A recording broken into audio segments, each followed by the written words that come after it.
local news, politics, business, sports, arts, music. Mike and Marty on the feed. Mike and Marty. Mike and Marty. Good morning, Rockingham and Bellows Falls. It's Mike and Marty. Here we are on the feed. Today, we're going to be having a big announcement. We have Huge yes, announcement. the heads of the studios are here. They're ready to go. They're going to be giving us the big news. But first, Marty, with local events. So this week at the Bellows Falls Opera House, and I apologize for not having a graphic for it, but it's Puss in Boots, the sequel. Yeah, I love Puss in Boots. I love that character. Anyway, I hear it's supposed to be really good. just the little clips I've seen on TV, it's funny. I just Yes. think Puss is funny, and the voices. Classic movie tonight is truly a classic. It is Goodfellas. It is R-rated, and it starts at 7 p.m., and it is sponsored in memory of Ray Masuko. Speaking of Ray Masuko, the first of the Ray Masuko concert series is happening on Saturday, December 4th. It's Dar Williams with special guest Chris Matthews. And I did check the seating chart yesterday, and it is starting to fill up, folks. So if you want to get that primo spot for this concert, I would go to the Bellows Falls Opera House, go to the special events section, scroll down, and click Book It. Great. And so today we're going to talk about something that doesn't often happen in cable access television. No.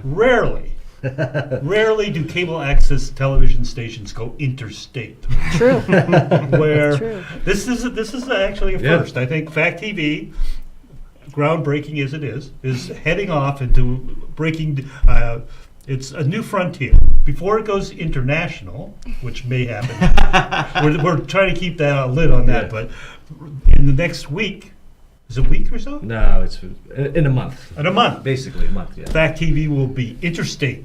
Yeah, absolutely. So Yeah. this is exciting news. In case folks don't know who I am, I'm Alex Stradling, Executive Director at Falls Area Community Television, the community access station here, and the guy that turns on buttons, answers phone calls, responds to emails, and makes sure everything's working I thought that was Colin. for public access.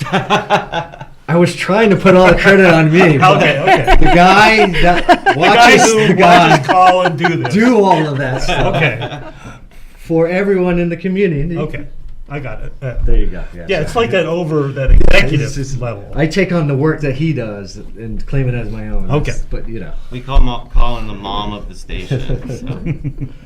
So. So and this is kind of a show not only for people in our current service area, it's also a show for people in Keene, because Falls Area Community Television is expanding into Keene. And this is exciting news, and we're going to be having our grand opening February the 27th? February? No, not the 27th. Yeah, let me put up the information. You should do it on the 14th. I know. Balance that. We're having our grand opening on February 24th, which is a Friday, from 1 to 6 p.m. Whoa. Yeah. 27th is a Monday. No, you got it wrong. And this is how it works at Fact TV. You got it wrong. Yeah. Let's see. I'm going to go right to the calendar. Okay. So the So is 24th it on is a Friday or a Monday? Friday. It's a So that would be the 24th, Yeah. right? Yeah. Okay. It's Friday, February 24th, from 1 p.m. to 6 p.m. And we'll be opening up the Keene location for people in Bellows Falls and Rockingham and Sackens River, but also for residents in Keene to come and see the new station, and to be able to see what we're going to be doing over there, and how they can get involved with the Keene station, and meet Josh, meet myself, meet some of the board and staff there, and to kind of just see how they can get involved with public access television. So, Alex, can you back up a tiny bit and tell the people why this is coming about? And then, Josh, if you can jump in after he's done and tell us what you've been doing there. Yeah. So Keene did have a public access organization like ours, but they disbanded, and so the city of Keene and residents were looking for another organization to be able to pick up the mantle and to be able to provide public access television services. And actually, Josh had highlighted the newspaper article to me where the article stated that the city was looking for somebody to help. And this was a couple months later, so I called the city up and said, we're a public access TV station. we should meet up. Maybe we could help and figure out a way to be able to make this happen for you. And so they called me back right away, and we set up a meeting, and here we are. So what that means is, for residents in Keene who are watching this, that Falls Area Community Television, we are now your access management organization, and we're going to be managing the public access channel for you folks in Keene. It'll be channel 1301 for Spectrum, and we're going to be managing the studio and the equipment, and we'll have Josh there and another individual to be able to help you guys create shows. Yeah, do not be intimidated. Like when you hear a TV station, we're just regular guys, and we're looking to to make your dreams happen. Your TV production dreams. Yeah. So Josh, how did you find the space and the equipment and stuff like that? Was that all there, or was it? Yeah, is so it sort of a legacy idea, or kind of a legacy idea? So Cheshire TV, they ran there for a few years. I believe it was like 10 years. Was it around there?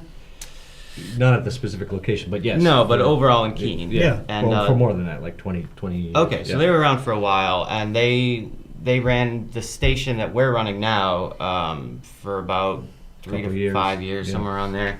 And whatever happened with them in the city didn't work out, so Cheshire TV left. And then like 2 years later, we got in touch with them, and we're basically taking over their old station. So everything that's there is the city's. But it's what Cheshire TV was using. So we're just we're taking over all the old equipment. We're updating it. We're we're making it the space our own. We're getting a set designer to come in. We're having a news desk, like a professional one built. Wow, you get a news desk built specifically for you? I'm sorry. Specifically for me. jealousy? Yes. Little jealousy. A little there. jealousy there. Just gonna throw that out. Wow. Do you get new chairs? I hope so. Like, do you have more Sorry, than 3 sorry. chairs? I know.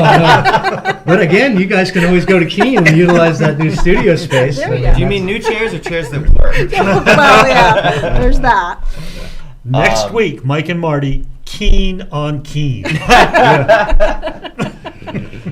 actually did talk about. I did ask if we wanted to go there down we there go. and do a show. So Anyway, We'd love it if you came down and do a show as soon as the doors are open and everything's running. My plan is to once everything slows down a little bit, we're gonna get the flyers out there. We're gonna get the promo finished. We're gonna try to make opening night a big deal. We want to give tours of the station. We want people to come on, to feel like it's a really inviting environment. That there's no whatever. that it's their station. Yeah, it's their That's station. really- There's no negative feelings. You come in, you got an idea, we'll help you see it through. Yeah. And that's what we're shooting for, and that's what I've been spending 99% of my time doing there is getting things ready for the grand opening.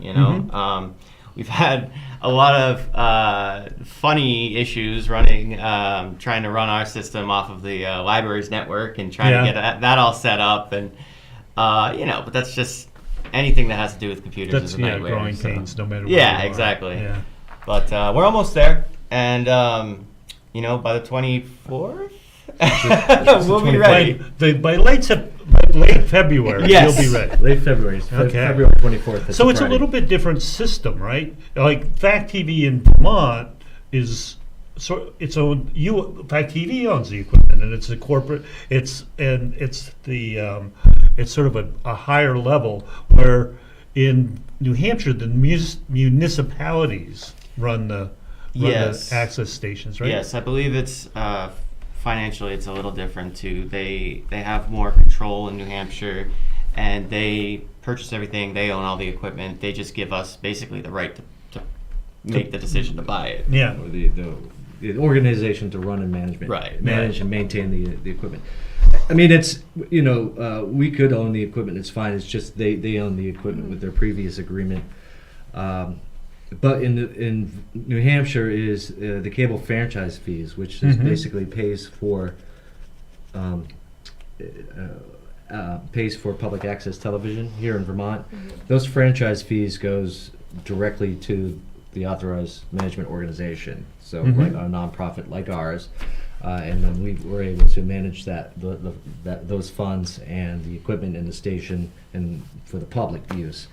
In the state of New Hampshire, those funds go straight to the municipality, and then the municipality, like Keene, gets to decide whether or not they want to have a public access channel and provide that service to the public, or the money goes elsewhere. So it funnels through the municipality in the state of New Hampshire. So Interesting. It's sort of Yeah. an interesting political. It is Yeah. interesting. It's I mean, it's fortunate that Keene saw the advantage to having, public access station, I think. They just couldn't resist these They couldn't faces. resist the- That's what it That came was, down to. That's I'm what- pretty sure that, I was pretty sure that was in the contract. Mhm. Yeah. It's fortunate that they saw that, and I think it's, as a producer here in this studio, I think it's neat because now anyone that comes on our show to promote whatever they're doing, just one community away, it's also going to be shown you're going to show these shows on the Keene station. yeah. So what it means for currently for our current And vice versa, I guess I should say. our current residents that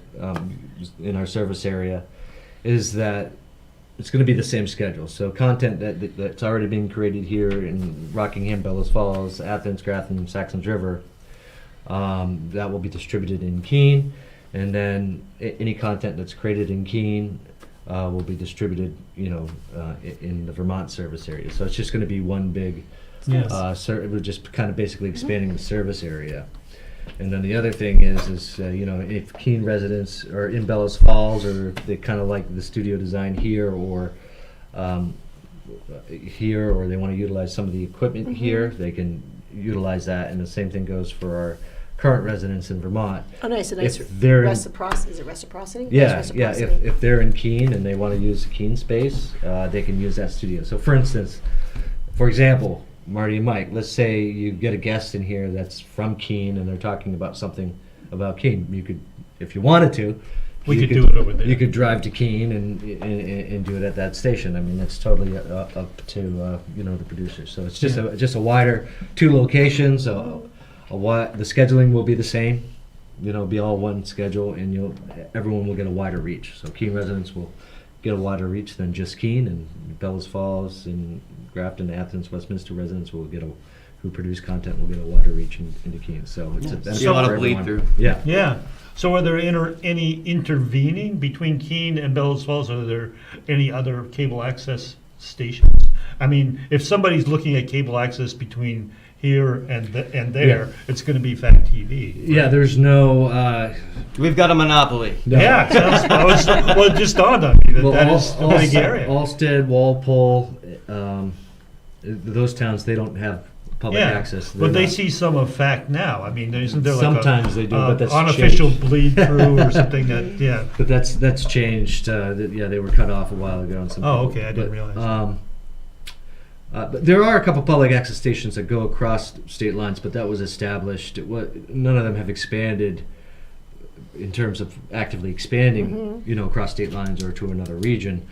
It was just sort of grandfathered in. That was the region they have. It's been kind of territorial, sort of, or It's just all by based- nature. It's all based Territorial.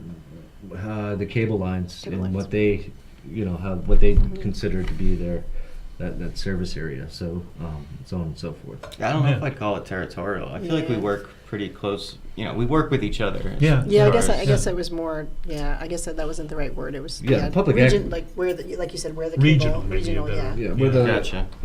what the public utility in that state defined as a region As a catchment area, I guess Yeah. that's catchment area right. Yeah. because there can only be one cable operator, which is when just cable was around, there was only one cable operator assigned to an area. You know, if you were in Bellows Falls, you didn't have 2 cable. You didn't have Comcast and Time Warner in the same Right. town. Yeah. And so they would, the cable companies would buy the rights or get the rights to be able to broadcast that signal within those regions defined by the public utility.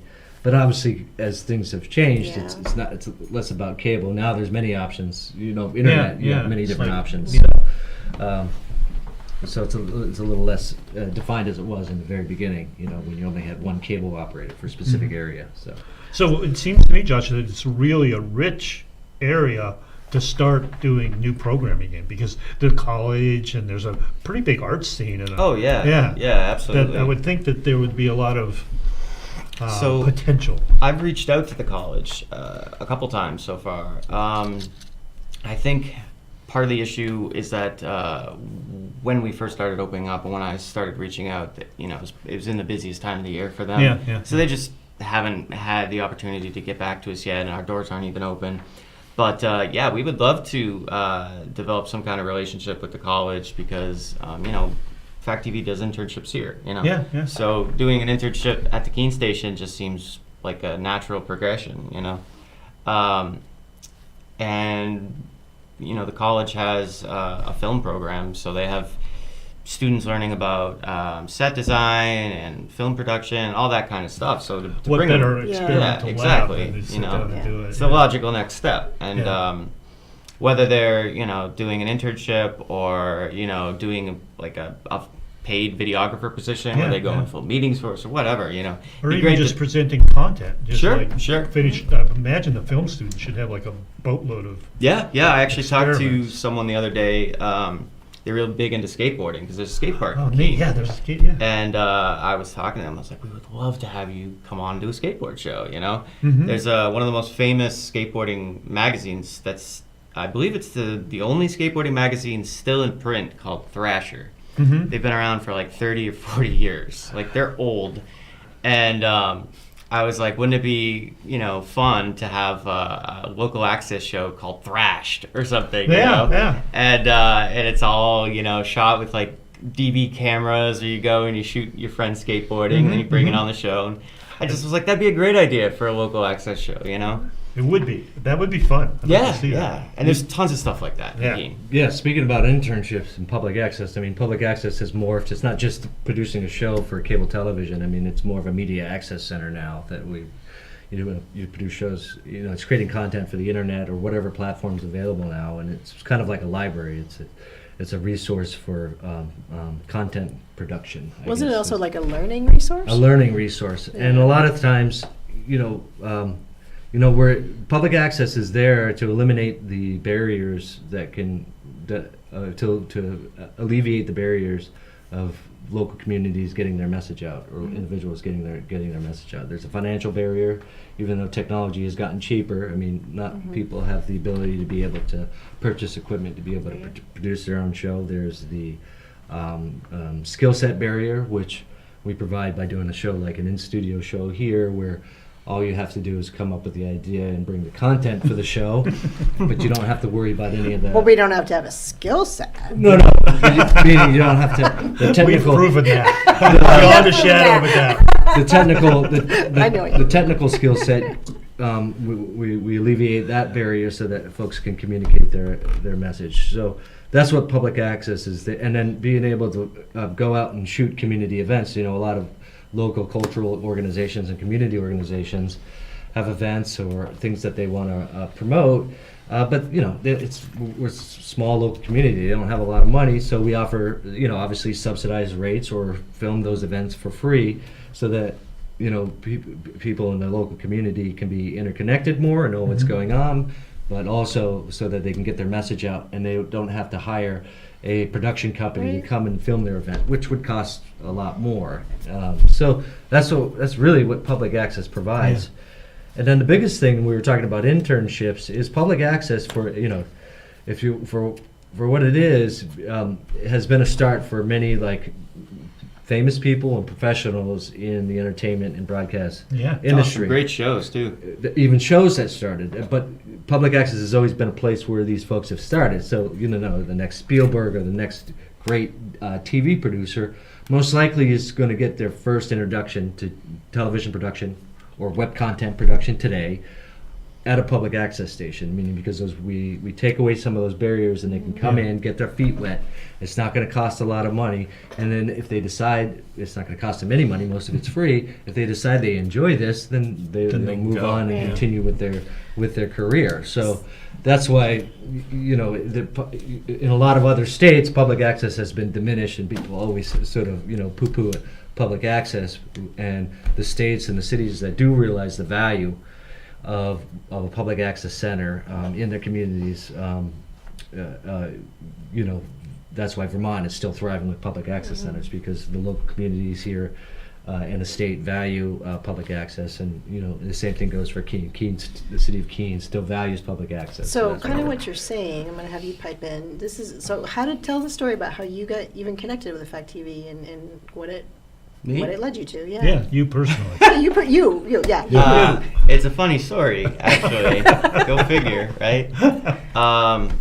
So my family, my moms, I guess, they run a business called Horse Speak, where they work with horses, and it's like horse whispering kind of. My mom's an author; she writes books. Anyways, years ago, she met Alex, I guess, somewhere, and they decided to make a show together, and they started working on stuff, and she was like, oh, you got to meet this guy. He does video production. You know, you'd love him. And at first I was like, I don't know. I don't think I made up excuses. You know, Finally, she told me, go down there and ask for, I believe she said it was like Jack, because she couldn't remember his name. So she thought it was Jack. So she sent me down here, and she said, ask for Jack. And I was like, okay. So I wander in, and I'm I see where like, this is going. yeah, and I'm like, hi, is Jack here? Colin looks at me, and you know the Colin face, and he's just like, no. And I'm like, what do you mean no? They said Jack runs the station. And he's like, there's no one by that name that works here. and I'm like looking around, completely lost, and Alex just like pokes his head around, and he's like, I think you mean me. And you know, he kind of, you know, shot the shoot with me for a bit, and you know, we got to know each other, and somehow from there that turned into a short film, which we did No Exit together, and it's just been pretty much nonstop, you know, and it's been amazing relationship for me personally. You know, he's basically turned into a mentor figure for me, and you know, I told him shooting No Exit, it was like going through 2 years of film school in the course of 6 months, you know, with the worst professor you could imagine. And, you know, he gives you an F on everything, but he explains why you failed, you know. So yeah, it's a beautiful thing. And I've learned so much since I met Jack on that first day. Yeah. You know? Thanks. I was going to say, Yeah. it was sort of like with you don't know Jack. Yes, So- exactly. I did not know Jack on that first day. That's funny. But that's a perfect example. And now you have a job in Yeah. the industry of. Don't ask me Yeah, how you won happened. Yeah, whether you want it or not. I just think that that's the beauty, and we've seen that with a lot of folks coming through the doors here. That they have kids that have parlayed it into a career, Yeah, look at or that. the Broad Twins, yeah. brothers. There's you the know. Broad Brothers, yeah. They came in here and did short films with public access television, and now they went to film school, and now they're working as professionals in the film industry and trying to get their own work done. What was this? There was an individual. There's been multitudes Long of time ago. individuals over the years. I mean, there's been an individual that came in when Jake was running the station, got his feet wet in public access, turned that into a career in broadcast, TV news broadcast, and did that for 10 years and worked at local TV news stations. So yeah, I mean, I could just list them up, but there's been many people or kids that have come in here, gotten their feet wet with video production, and then moved on to another career. So We have 1:20. yeah. So You do show the pictures. All the right. pictures. So what we're gonna do is, we're gonna talk about the grand opening. So our grand opening is Friday, February 24th. It's from 1 to 6 p.m. It's just kind of the doors are open. Walk in, meet us, say hi, ask us how you can get involved, see the space. We can show you all the neat gear that's available, and so on and so forth. Food and drinks provided. And food and drink will be provided, and we're located at the Keene Library, and that's on 60 Winter Street in Keene, New Hampshire. And then even now, if you're watching this show and you want to get involved, I don't know what's going on. That's all Let me right. hit play. If you want to, Community television. if you want to get involved, This works in Keene. and you want to know how to get involved before the grand opening, you can call the Keene station at 603-903-0036 or email at factkeene@gmail.com. or you can call the main office here in Bellows Falls, which is 802-463-1613, and the email here is fact810@gmail.com. So there's the contact information. If you want to find out how to get involved and make programming, please give us a call or email. So. Okay. Awesome. We'd That's love it. to have you. Out of time. We're out of time. That went So quick, as that was usual. it for this week, community. Next week, we'll see you on the feed. Bye. Local news, politics, business, sports, arts, music. Mike and Mike.